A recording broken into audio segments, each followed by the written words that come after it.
Se suele hablar de la luna fértil del Medio Oriente, la media luna fértil del Medio Oriente. Y esa media luna fértil del Medio Oriente parte del actual Irak, del sur de Irak, donde estaba Ur de los caldeos, de donde procede Abraham. Y siguiendo la ruta del río Tigris hacia el norte, llega a un lugar que se llama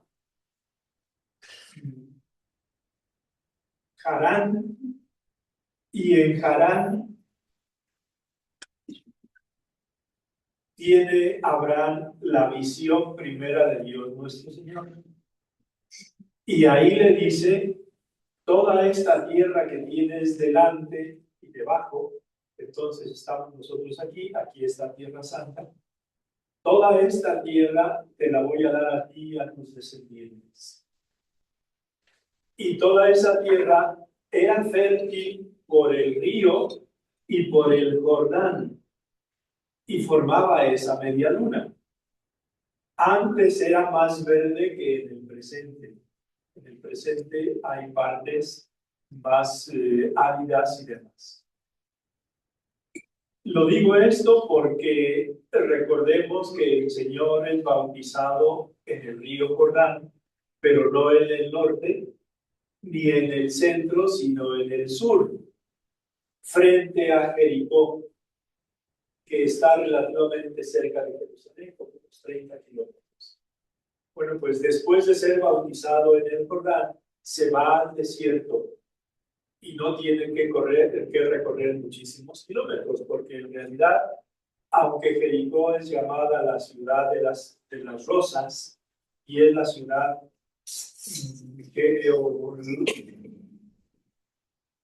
que tiene habitantes continuados desde el milenio noveno antes de Cristo. El contexto, y sobre todo cuanto más nos alejamos de Jericó, nos acercamos al Jordán y vamos al sur o al este, todo eso es desierto. Ahora, tiene Dios nuestro Señor lecciones que darnos a través del desierto. Primero vamos a ver el significado de la palabra desierto. Viene de un verbo latino que significa abandonar, desero. Y el participio de ese verbo es desertum. Por tanto, es tierra abandonada. Eso es lo que significa desierto. Y abandonada significa abandonada por las personas y abandonada por la vegetación y habitada solo por fieras que pueden subsistir en esos contextos. El desierto de Tierra Santa es peculiar. No es el desierto del Sahara, por ejemplo, que tiene mucha arena y dunas y el paisaje cambia continuamente. El desierto, por lo menos el que está junto al Jordán y junto a Jericó, es más bien una montaña como de piedra mezclada con arena, de piedra arenosa, si se puede decir así, y tiene también cuevas.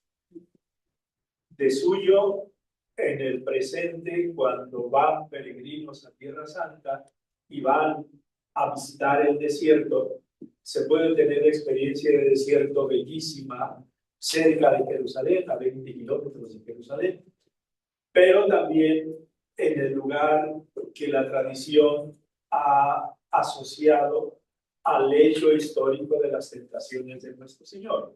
Y hay efectivamente como cuevas en la cumbre de algunas de las montañas. Ahora bien, vamos a ver varios aspectos después de considerar físicamente el desierto. Y los aspectos que les quiero ofrecer son los siguientes. ¿Qué es el desierto para Dios. ¿Qué es el desierto para el hombre? ¿Qué es el desierto para el demonio? ¿Y cómo tenemos que atravesar el desierto? Recuerden ustedes que empezando nosotros la Cuaresma, que tiene que ver con la experiencia que nuestro Señor realiza en el pasaje que acabo de leerles, de 40 días sin comer ni beber en el desierto. El Señor, que es el culmen de la revelación, quiere de esta forma asociar su experiencia espiritual a la experiencia que tuvo el pueblo de Israel al ser liberado de la esclavitud de Egipto, que pasó 40 años recorriendo el desierto. Les recuerdo que el trayecto entre Egipto y Tierra Santa se puede realizar de dos maneras o de más maneras, pero de dos las más inmediatas. El primero sería, es como una L, vamos a decir así, la zona. La parte baja de la L es Egipto, la parte alta de la L es Tierra Santa. Entonces, para ir de Egipto a Tierra Santa se puede hacer así. Es un modo sencillo y el más inmediato para realizarlo. Puede llevar a lo mejor 2 meses, ¿sí? Pero el Señor pedagógicamente quería dar lecciones importantes a ese pueblo para purificarlo y darle la alianza e introducirlo en la tierra prometida. Y no fue así el recorrido, sino más o menos así. Vuelta y vuelta y nada. Sí, como el intestino. de esa manera. Ahora bien, las lecciones que el Señor quiere darnos son importantes y lo verán. Lo que se va a decir ahora en el sentido espiritual, del desierto, tiene que ver de inmediato, más que con el paisaje, con las lecciones espirituales que el Señor tiene que darnos. Porque detrás de cada pasaje del Antiguo Testamento y del Nuevo Testamento, más allá de la anécdota histórica que es real, hay lecciones espirituales que el Señor quiere dejarnos. Y es en este contexto en el que les ofrezco ahora las siguientes reflexiones. ¿Qué es entonces el desierto? Primero, para Dios. La reflexión es esta. Es un lugar es el lugar de la acción de Dios. Dios actúa. Y en esta actuación de Dios nuestro Señor está implicado el hombre. En este caso está implicado un pueblo que Él ha elegido, hacia el siglo XIX antes de Cristo, y que rescata para llevar a la tierra prometida hacia el siglo XII antes de Cristo. Por tanto, son 7 siglos los que lleva elegido el pueblo. Aunque como pueblo propiamente empieza a existir de una forma numerosa a partir de su salida de Egipto. Y entonces, lo que podemos ver que hace Dios con el pueblo de Israel en el desierto es esto. Cita al pueblo de Israel en el desierto. ¿Por qué en el desierto? Pues recuerden, si significa lugar abandonado, en el desierto no tenemos las distracciones de las ciudades. No tenemos las relaciones habituales con las personas, con los sitios de trabajo, de esparcimiento, de descanso. Y ahí lo fundamental es la tierra, que en este caso es arena, y el cielo, sin ninguna distracción más. De forma que lo único que ve la vista es tierra y con poco que la levante, cielo. Y por eso es un lugar más adecuado para escuchar a Dios, porque no hay distracciones. Hace muchos años un compañero irlandés que llegaba a España, a Salamanca, a hacer sus estudios universitarios, y llegaba en septiembre, el mes en el que se ha recogido toda la cosecha y los campos de Castilla, que es una llanura inmensa. Castilla es así. No tenían absolutamente nada. Era realmente una especie de desierto. Y decía, entiendo por qué se han dado los místicos católicos en España y en concreto en Castilla. Dice, es que no tenían nada a qué apegarse. Pues sí, no había nada. Eso es el desierto, que nos hace ver a nosotros de una manera importante lo que es esencial en la vida. Lo esencial en la vida es verdad que vivimos entre relaciones humanas, familiares, laborales y demás, y tienen su importancia, indiscutiblemente. Tiene su importancia el lugar donde vivimos, la ciudad que habitamos, la colonia que frecuentamos y demás. Pero todo eso, de alguna manera, en cuanto a lo más importante de la existencia, puede ser una distracción. Por eso es bueno tener la experiencia de desierto. En ocasiones yo estuve 4 años en Tierra Santa y acompañaba a grupos de peregrinos. Y una de las experiencias que hacíamos, sobre todo con los voluntarios de Magdala, los solíamos llevar a los lugares de los sucesos más importantes en los momentos adecuados. A Belén en Navidad, al río Jordán, al desierto, a Jerusalén, vivíamos en Galilea, pero una de las experiencias que hacíamos era precisamente la del desierto. Y solíamos salir cuando se estaba yendo la luz natural y empezaba la noche. Y la experiencia es bellísima porque no habiendo ciudades alrededor, el brillo y la localización de las estrellas son descarados.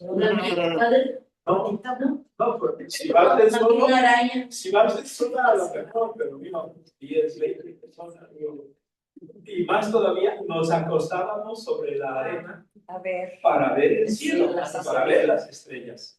Y esa es la experiencia primera que tiene Dios nuestro Señor con Abraham, o Abraham con Dios nuestro Señor. Y le dice, ve a ver si puedes contar el número de estrellas. Y dice, tu descendencia será más numerosa que las estrellas del cielo y que la arena de las playas, la arena del desierto. Vean entonces cómo Dios nuestro Señor, a través de lugares, da lecciones importantes.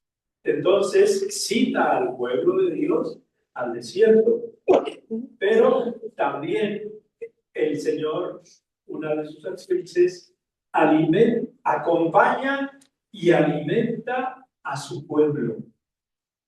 Fíjense cómo lo acompaña. 40 días, todas las mañanas durante el día, como una nube. Y todas las noches, como una columna de fuego. Y era facilísimo acostumbrarse a ese milagro. Pero era todos los días un milagro. Dios nuestro Señor acompaña nuestros desiertos. Y también a nosotros, aunque no sea de esa manera, nos acompaña con nubes y con columnas de fuego. Y cada uno de nosotros tiene que ir viendo cómo se va advirtiendo la compañía de Dios en la propia vida, en el presente, sobre todo en momentos de desierto. Y aquí hablemos del desierto en sentido espiritual. El desierto en sentido espiritual, pues es esa sensación de soledad, esa sensación de impotencia, de sequedad, de oscuridad, por la que necesariamente pasamos todos, porque todos vamos hacia una tierra prometida, que es el cielo.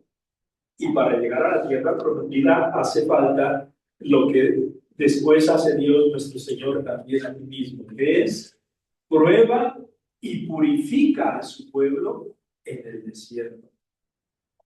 Y la prueba es caminar durante 40 años. Y la purificación es olvidarse de ese pasado que tuvieron en Egipto, que era de esclavitud, aunque tenía sus beneficios. Beneficio era pues que tenían una vida ya más o menos ordenada en ciudades propias, que tenían también posibilidad de una comida variada, las cebollas y las carnes de Egipto y demás, y de ahí vendrán muchas de las quejas y de las protestas del pueblo a lo largo de su trayecto por el desierto. Y de ahí vendrá el modo divino de alimentar milagrosamente también a estas multitudes, a este pueblo elegido, con el maná y con codornices. Es Dios nuestro Señor que está probando y purificando a su pueblo. Y el Señor sabe cuándo probar y cómo probar a su pueblo. Y ahí en vez de pueblo cada uno de nosotros tiene que poner su nombre. Y el Señor sabe cómo purificar y cuándo purificar a su pueblo. Y ahí cada uno de nosotros tiene que poner su nombre. Y un momento particular de prueba y de purificación dentro del año litúrgico católico es la Cuaresma. Y por eso son 40 días. Y por eso se suele decir que esto es, cuando se encuentra uno en una dificultad seria, esto es más largo que una Cuaresma. Sí, porque hay que recorrer nuestro desierto. Sí. En segundo lugar, ¿qué es el desierto para el hombre? Y la primera reflexión es esta: el desierto pone al hombre ante lo esencial. Y lo esencial es el cielo con Dios y sus cosas. La facilidad de ver el cielo, la claridad, multiplicidad casi infinita del número de estrellas,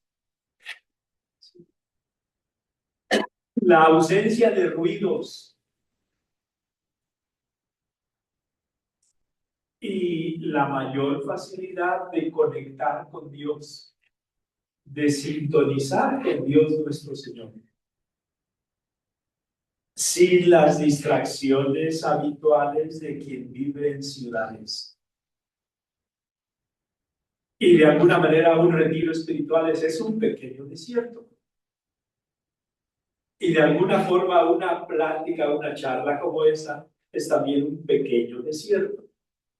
Aunque estamos en la ciudad, como que prescindimos de que estamos en la ciudad y estamos atentos a cosas más esenciales.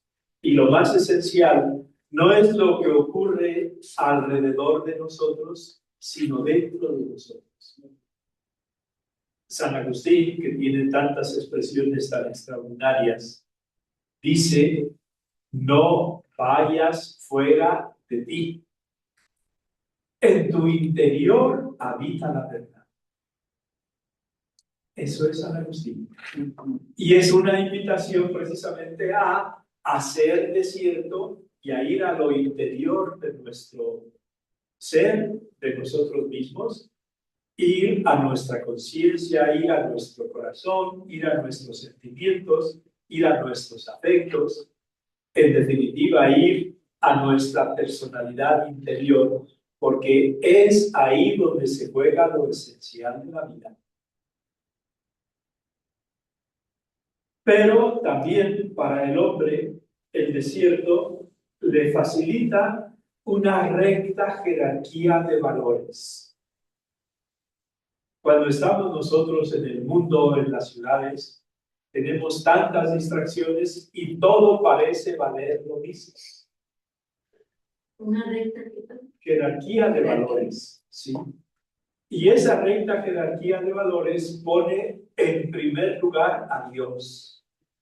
El pueblo judío no está ahí por propia voluntad.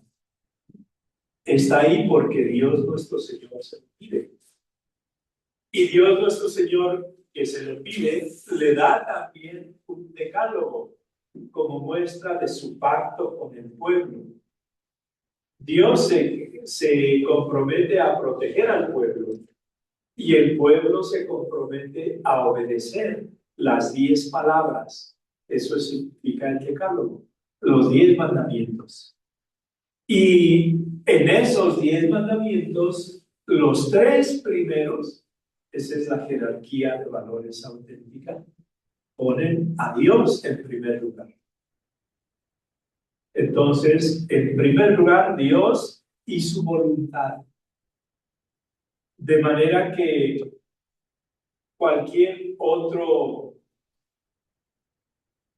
valor que nosotros tengamos en la vida, cualquier decisión importante que podamos estar tomando, cualquier dificultad especial que se nos vaya presentando, debe intentar poner siempre en primer lugar a Dios, porque esa es la recta jerarquía de valores.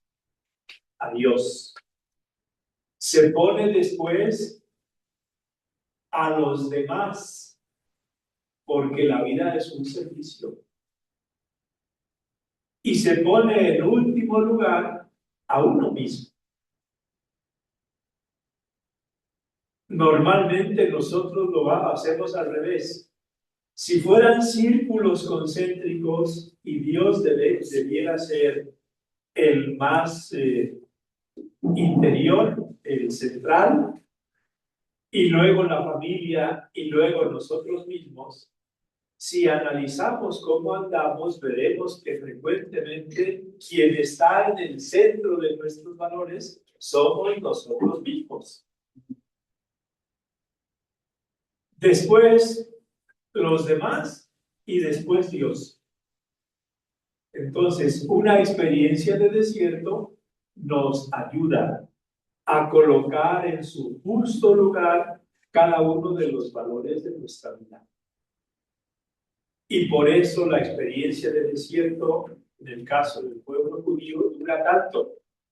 Que no olvidemos que el pueblo judío y nosotros, la naturaleza humana, somos de cabeza dura. Y fíjense cómo en este sentido, lo que hace Dios nuestro Señor, pues repetidamente en la experiencia del desierto del pueblo judío, ocurre también en nuestra vida. Porque ¿qué es lo que ocurre? Pues que Dios nuestro Señor nos pide algo. Nosotros se lo damos, nos cansamos y volvemos a hacer nuestra voluntad. Hasta que Dios nuestro Señor nos llama la atención, como Él sabe. Nosotros reflexionamos de nuevo, nos arrepentimos, volvemos al buen camino, lo recorremos algún rato, nos olvidamos y empieza de nuevo. Bueno, pero esa es la condición de nuestra naturaleza humana. Y eso ocurre al pueblo judío, como dice San Pablo, todo lo que ocurre al pueblo judío le ocurre como en figura, porque es figura de toda la historia humana, de todo ser humano. Por eso, entonces, la experiencia del desierto facilita a la persona una recta jerarquía de valores. Y en tercer lugar, le ayuda a purificar su mirada, su oído, su gusto, sus intenciones, sus métodos. En el desierto es muy fácil ver el cielo. En el desierto es muy fácil de noche descubrir las estrellas. Y si le damos el sentido espiritual, las estrellas son los signos que Dios nuestro Señor nos va mandando. Son las personas con las que nos vamos relacionando. Son los acontecimientos que vamos afrontando. Y es importante purificar nuestra mirada. Y el desierto nos ayuda. Es importante purificar nuestro oído para tener un oído abierto que escuche la voz de Dios, sin las distracciones de otras palabras humanas o de las palabras del enemigo, que también sabe hablar. Luego hablaremos un poquito de él, precisamente de esto.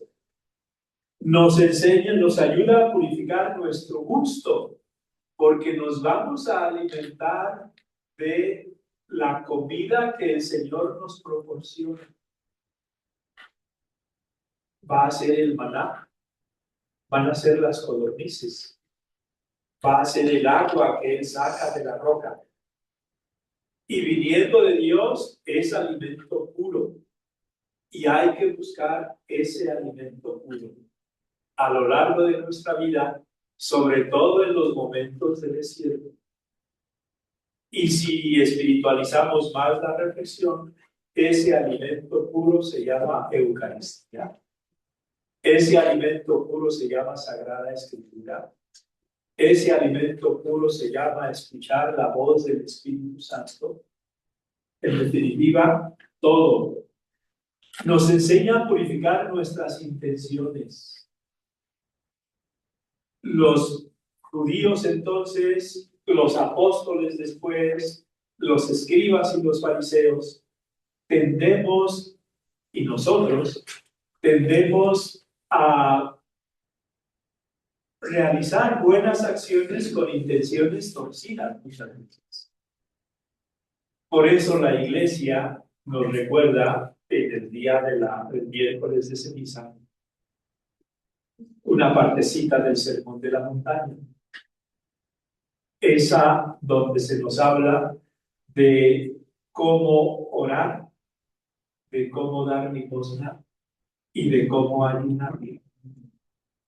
No es para que nos vean, no es para que nos pongan medallas, no es para que nos den reconocimientos, es para que nos vea nuestro Padre, que ve en lo secreto, y que nuestro Padre nos recompense.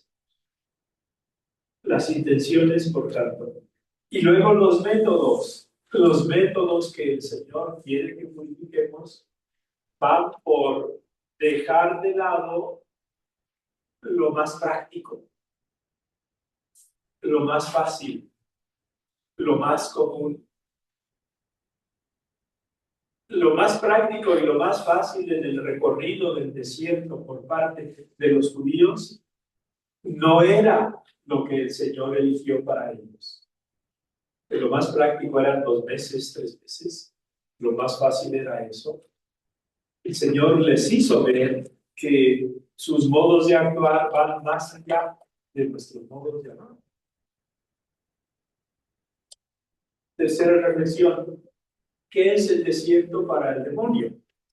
Porque recuerden que cuando el Señor va al desierto es para ser tentado por él. Entonces, algo tiene que hacer el diablo también, ¿no? Lo primero es el lugar de la tentación por excelencia de Cristo y nuestra. Lo fue para nuestros primeros padres, para el pueblo judío, porque en el transcurso del desierto, mientras Moisés se va a la cumbre del Sinaí y está 40 días, fíjate, luego, con sus noches en contacto con el Señor. El pueblo dice, pues, hace tanto que se ha ido este hombre que ya ni siquiera lo reconocemos. Aarón, por favor, haznos un Dios al que podamos nosotros adorar y dar gracias. La tentación principal es olvidar a Dios y es hacernos dioses a nuestra medida, de nuestros materiales, de nuestra psicología o de nuestros gustos.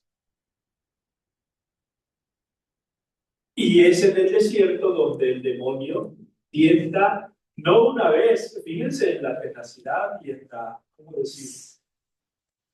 En la inventiva, en la creatividad del demonio.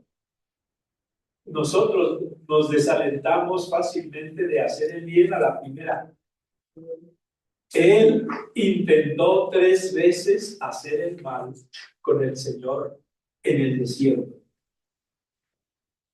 Y al final, siendo criatura de Dios, el demonio, alguna lección nos puede dar.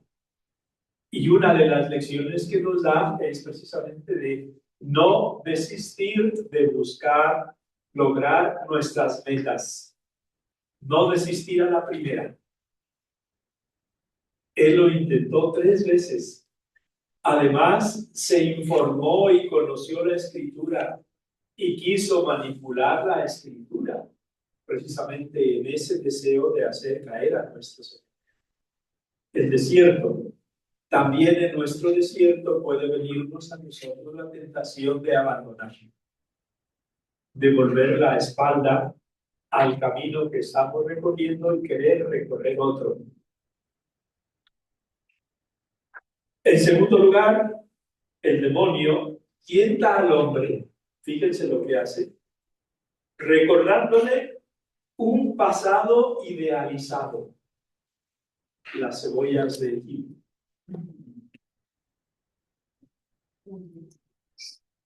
Nos idealiza el pasado, pero también deformando el presente.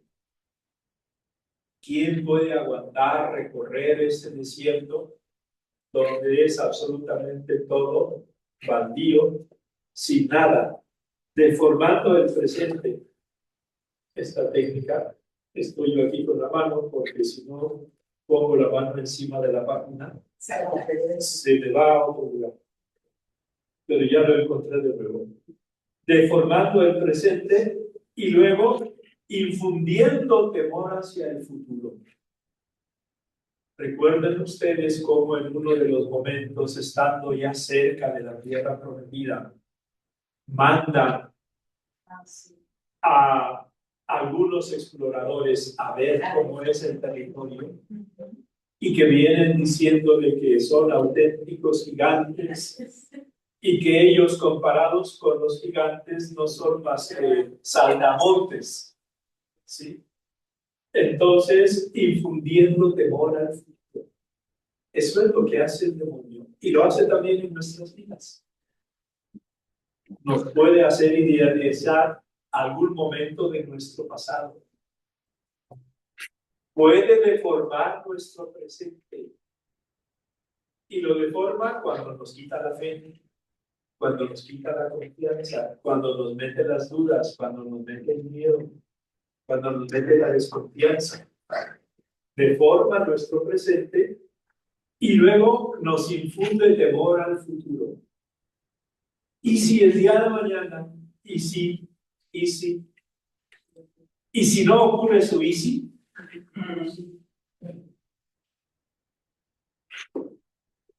En tercer lugar, infunde en el hombre la desconfianza de Dios y de sus representantes,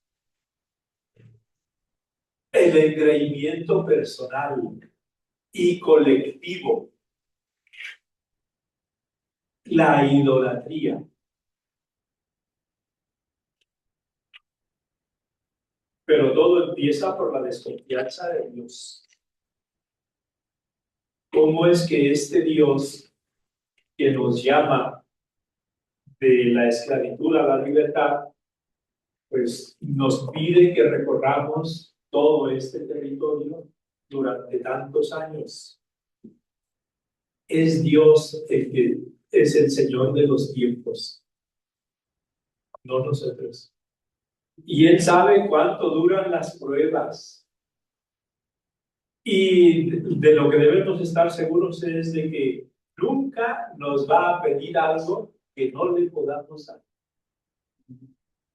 Nunca. Y que si nos está pidiendo algo, es que se lo podemos dar.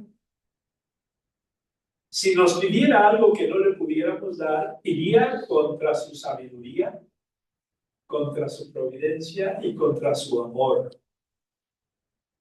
Y Dios no es así. Cuarta reflexión. Consignas para atravesar el desierto. La primera es recorrerlo en compañía de Dios, de sus representantes y de los demás hermanos. En otras palabras, es superar el complejo de llanero solitario, de Batman o de Superwoman. Recorrerlo en compañía de Dios. Si yo sé que voy con Dios, caminando con Dios, que estoy en sus manos, que son las mejores manos que puedo tener. Ahora a Dios no lo vemos, o necesitamos fe para verlo en el trocito de pan que se nos da para comulgar. Pero sí vemos a sus representantes. Y por eso, para no ir como llaneros solitarios, conviene recorrer nuestro desierto, nuestra vida, con la ayuda de los representantes de Dios nuestro Señor. Tienen la gracia del Estado, tienen la ciencia, tienen la sabiduría, tienen el tiempo, tienen la vocación, la misión de acompañar. Los representantes de Dios y de los demás hermanos. Tenemos una familia, tenemos un grupo, tenemos una asociación, tenemos una parroquia, tenemos una diócesis, y es muy bueno sentirnos parte de esta comunidad, porque nuestro testimonio puede ayudar mucho a quienes nos rodean, y el testimonio de quienes nos rodean nos puede ayudar mucho a nosotros, y todos nos necesitamos. En segundo lugar, no volver la vista atrás, so pena de convertirnos en estatuas de sal. No volver la vista atrás. Se trata de caminar hacia adelante hasta la meta, hasta llegar a la meta. Y en tercer lugar, contemplar e imitar a Cristo en el desierto. Partimos de ahí. ¿Qué es lo que hace Él? ¿Y qué es lo que tenemos que hacer nosotros? Él ora. Él vigila. Él no dialoga con el demonio.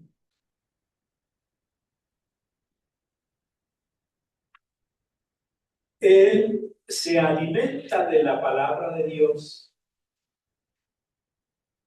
y en ella encuentra su norte, su fuerza, su fidelidad. No hay otro modo de vencer al demonio que la imitación de Cristo. Su norte, fuerza, su fidelidad. Sí. Por eso Él nos dirá en Getsemaní, vigilen y oren para no caer en la tentación. Pero antes de decírnoslo, lo hizo. Y esto es lo extraordinario del Señor. Como dice San Marcos al inicio de su evangelio, el Señor empezó a hacer y a decir. Esa es la coherencia. Esa es la fidelidad. No es solo decir. Es muy fácil decir. La coherencia es que haya armonía entre nuestro decir y nuestro hacer. Y la oración y la vigilancia son precisamente necesarias en esto. Lo único que hace respecto al demonio es responderle con la palabra de Dios y no enredarse con las invitaciones que le haga. Aunque vengan esas invitaciones apoyadas con citas de la Sagrada Escritura.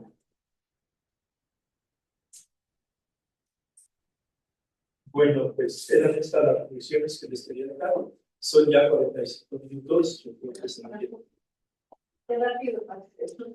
No sé si tengan alguna pregunta, algún comentario, alguna queja, alguna mezcla, alguna objeción. Oración, yo las canto, ¿verdad? Yo no conozco una pregunta. Padre, nada más en esos 40 años que estuve en el desierto, la Biblia dice que se alimentaron los 40 años del maná y de las lombrices. Sí. Y que les daba una porción y que no tomaran más, ¿verdad? Salvo el viernes. Salvo el viernes. Que tomaban doble ración. Que mandaban para el sábado. O sea, no sabía el sábado. Basta. El viernes se echaba a perder y le daba doble ración de maná. no se les Además el viernes, como el domingo. Vean la coherencia que hay entre eso y darnos hoy nuestro pan de Cada día. Cierto. Bueno, Nada de exagerado. cada día. pues hay otra cita, ¿verdad? Que dice que no se preocupe uno por el día siguiente, Sí. que él les da hasta las aves del campo. Le basta a cada día su afán. Yo les decía que no recogieran más porque se echaba a perder. Y había gente que agarraba del mar. Entonces, Sí, porque después viene eso, es verdad, los israelitas. Bueno, Viendo- también nosotros, sí. Exacto, como en la actualidad. Cuando dicen los israelitas, caigan de cuenta de que está hablando de usted misma también. Sí, nos ha dicho Meche, Sí. todo para el singular. una forma de fortalecer la fe que él va a estar ahí al siguiente día. No iba a faltar el pan. Exactamente. Tenía que Danos hoy la nuestro confianza. pan de cada día. Entonces, cuando ya van a llegar a Jericó, que mandan a los vigilantes, esa como para agarrar la confianza, la seguridad, o no creían completamente. No, pues mire, humanamente hablando, tenemos que poner medios que consideramos prudentes para que nuestras acciones tengan un buen resultado. Entonces, Sí. recuerda además que solemos decir que es una gran verdad. A Dios rogando y con el paso orando. En ese orden. Así es. Y las dos cosas. Ni solo rogando a Dios, ni solo dando con el mazo. Sí. Y no primero dando con el mazo y luego rogando a Dios. No, están las dos. Pues tenemos también, padre, el ejemplo de tantos santos. Mencionó a San Agustín, que era bien bajo, Santa Teresa, Era bien San bajo. Francisco. Sí. Tantas frases de ellos que llegan. En internet, yo no sé si conozcan ustedes en YouTube un sitio que se llama algo así como Voces de los Santos, ¿no les suena? Sí, sí, ya lo estoy pidiendo. Que dura casi todos los días, tienen un programa casi de 1 hora sobre el santo o la santa del día. Si tienen tiempo y humor, vale la pena. Muy bien, gracias. Hay que Alguna vez, o todos los días, intenten verlo. Aunque fíjese, padre, Por que ejemplo, Santa Mónica, ¿no? Ah, sí, mamá. Luego padre Santa Teresa se ha hecho muy pesado como escribió en aquellos años. ¿Por el estilo o por el decía, fondo? Las dos cosas. Como que sentí, yo que tengo que ir despacito. Sí, porque es español, O sea, como si Claro. fuera rancherita ahorita en la actualidad. Sí, bueno, búscate primero, yo pienso que padre. También ediciones Ediciones actualizadas. Sí. Es Porque no puedo ir más rápido porque. esa olvídala ya. Esa Por otro lado, Fíjese, tengo rato y voy en la quinta por otro lado, no es conveniente leer rápido ese tipo de no, libros. padre, ni puedo. Y ni leo rápido. Pues en fin. A ver, pues, Padre, ¿podemos cerrar con la oración jubilar? Claro. ¿Usted nos la dirige? Bueno, todos, digo, todos lo vamos a Muy bien. decir. yo voy a hacer el- ¿Ya?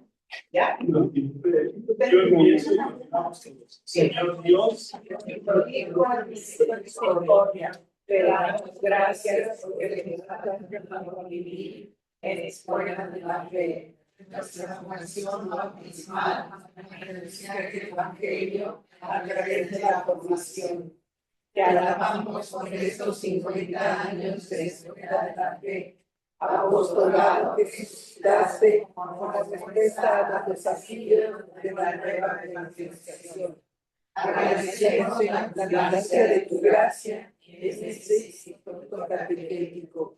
Te suplicamos, Señor, que perdones nuestras limitaciones y tropiezos, para que podamos responder al llamado de generosidad y de servicio al Evangelio que tú nos has confiado.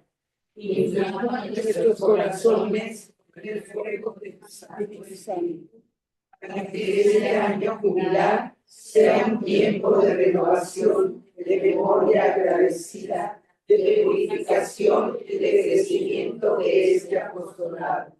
Como discípulos cristianos, concédenos compartir la esperanza que el Evangelio trae al mundo, que seamos auténticos apóstoles que construyan una iglesia en salida.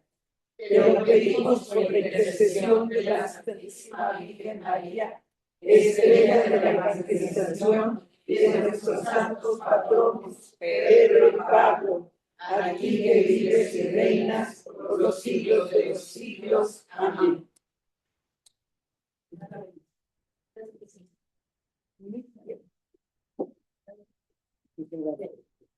la bendición de Dios Padre y Hijo Santo, descienda sobre ustedes, sus familias, sus inquietudes, sus proyectos, sus intenciones, sus necesidades y permanezca para siempre.